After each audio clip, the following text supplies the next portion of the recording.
guys! Welcome back to my YouTube channel. So for today's video, ang topic natin ngayon ay ano nga ba yung mga do's and don'ts kapag tayo ay nag-upload ng mga video sa YouTube para maraming manood sa atin.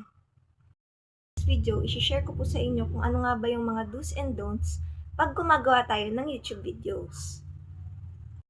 Bago ka pa lang sa channel ko, please subscribe and hit the notification bell para ma-notify kayo sa mga bago kong ina-upload na mga videos.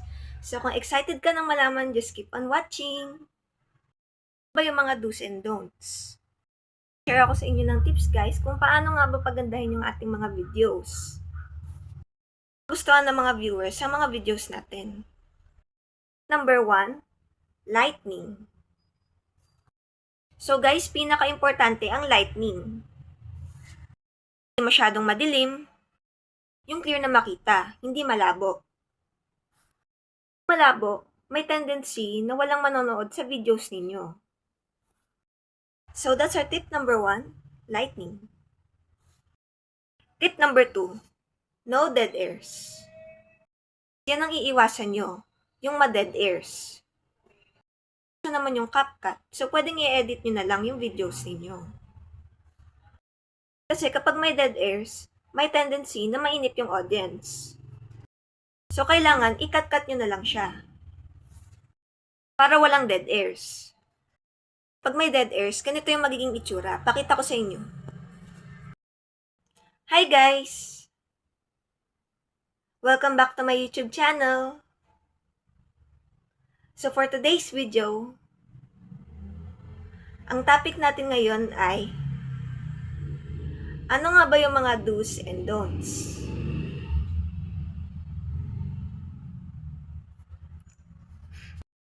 Pangit panoorin kapag may dead airs. Kailangan walang dead airs para hindi mainip yung mga audience. So that's our tip number 2, no dead airs. Number 3, have a clear camera. Guys, kapag clear yung camera natin, mas maganda panoorin. Pag naman malabo, hindi magugustuhan ng mga audience na panoorin yung videos natin. Pag may i-upload kayo na malabo, hindi nila yan papanoorin. You should have a clear camera para maganda panoorin. Tip number 4, your video must be in landscape. Pag naka-portrait, pakita ko sa inyo pag naka-portrait. Hey guys, welcome back to my YouTube channel. So for today's video, ang topic natin ngayon ay ano nga ba yung mga do's and don'ts kapag nag-upload tayo ng mga videos? So, yan yung magiging kalalabasan kapag naka-portrait yung videos natin. Naka-portrait kasi, may dalawang space sa gilid. Mas maganda panoorin, kailangan naka-landscape. So, that's our tip number 4. Your video must be in landscape. Number 5, no background noise. Guys, kapag may background noise, hindi masyadong maririnig ng mga audience yung boses ninyo. Nakaka-disturb lang kasi maingay yung background. Kailangan walang masyadong maingay sa video ninyo. Kasi kapag may background noise, hindi masyadong maririnig ng mga audience yung boses natin. For example, ganito. Hi guys! Welcome back to my YouTube channel. So for today's video, ang topic natin ngayon ay ano nga ba yung mga do's and don'ts? So kung excited na kayo malaman, just keep on watching. Maingay yung background kapag pinakinggan ninyo. And hindi nyo masyadong marinig yung sinasabi ko. Number 5, no background noise. Number 6, have a nice thumbnail.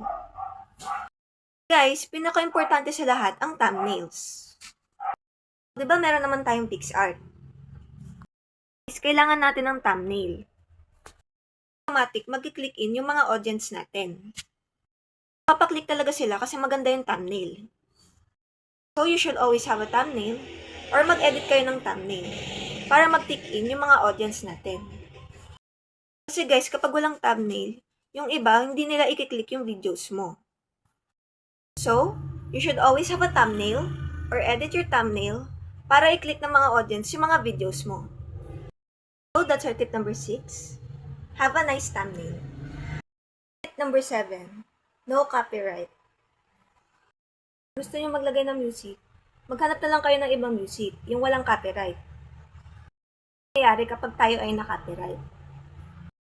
Nating iwasan yung copyright music. Kung naglagay tayo ng copyright music, may tendency na maban yung ating YouTube channel.